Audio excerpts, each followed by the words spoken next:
So it seems like Aston Martin have taken notes from Red Bull in an extensive matter.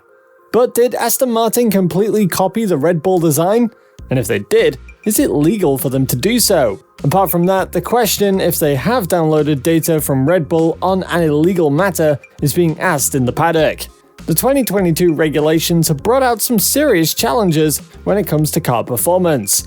One of the most recent ones is the porpoising effect, which causes the car to jump up and down, mostly on the straights. This is done due to the car gaining and then losing a massive amount of downforce. The effect is not only uncomfortable for the driver, but it also causes it to lose a significant amount of lap time. One of the teams struggling the most with this effect is Aston Martin, who have also had some innovative approaches when it comes to car design when the season started. However, it seems like that design didn't help them at all. So now in Barcelona, the car that they brought with them looks very much like Red Bull. Why? Well, first of all, this is not the first, and probably not the last time, that we're going to see a less successful team try to copy the design of a more successful one. After all, why wouldn't you? Why not? It seems like the team has got it all figured out. So, why shouldn't you take notes? Well, there are some parts of an F1 car that are unique to the manufacturers only, and therefore, you can't copy them, and you have to be innovative on those parts. We all know how the saga ended between F1 Constructors and Racing Point in 2020, being labeled as the Pink Mercedes. The FIA decided that the front brake ducts on the car were legal, but were actually copied from Mercedes, so they decided to change them between 2019 and 2020, and that saw the brake ducts being added to the listed parts category, one in which teams have to design their own parts without any external help.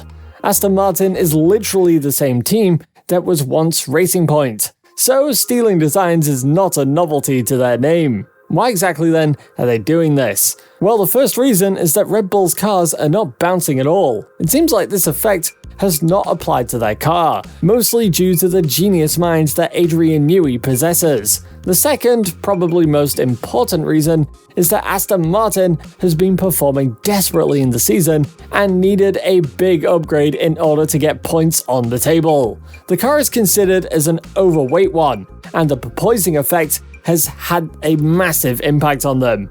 The initial design of Aston Martin allowed for more airflow over the rear of the floor, and it allowed a continuous channel of air to flow under the side pod and towards two key points, the beam wing and the top wing of the diffuser. Some of this airflow was used to separate the rake from the rear wheels and from the diffuser. However, this has come with some major downsides, mostly revolving around losing some downforce and gaining drag, two major components when it comes to car performance.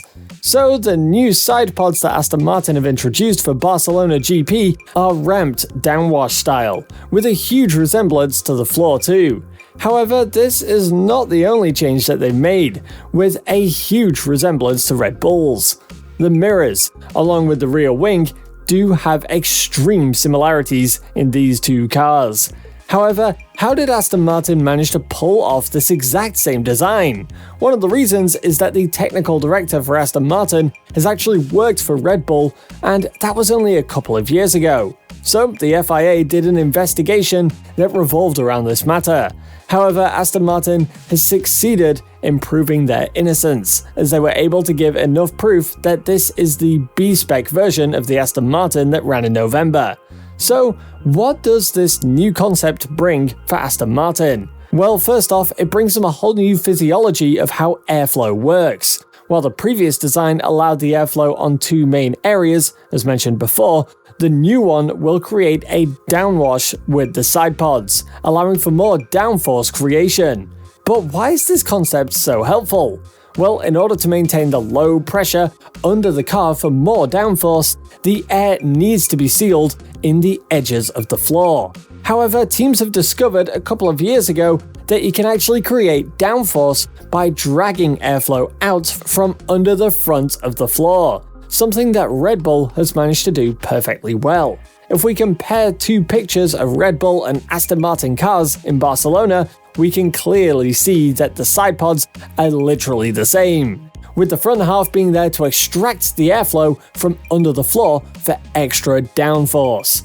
The overall concept, however, leaves the team with less rear downforce, but more overall balance, which seems like the best thing to possess for these new F1 2022 cars, due to the new regulations. One of the reasons why is that the 18-inch tires are much easier to understeer compared to the 13-inch tires from last year. So, will this update of Aston Martin unlock more performance out of the car? We shall see in the upcoming weekend, where they seek a return to the midfield.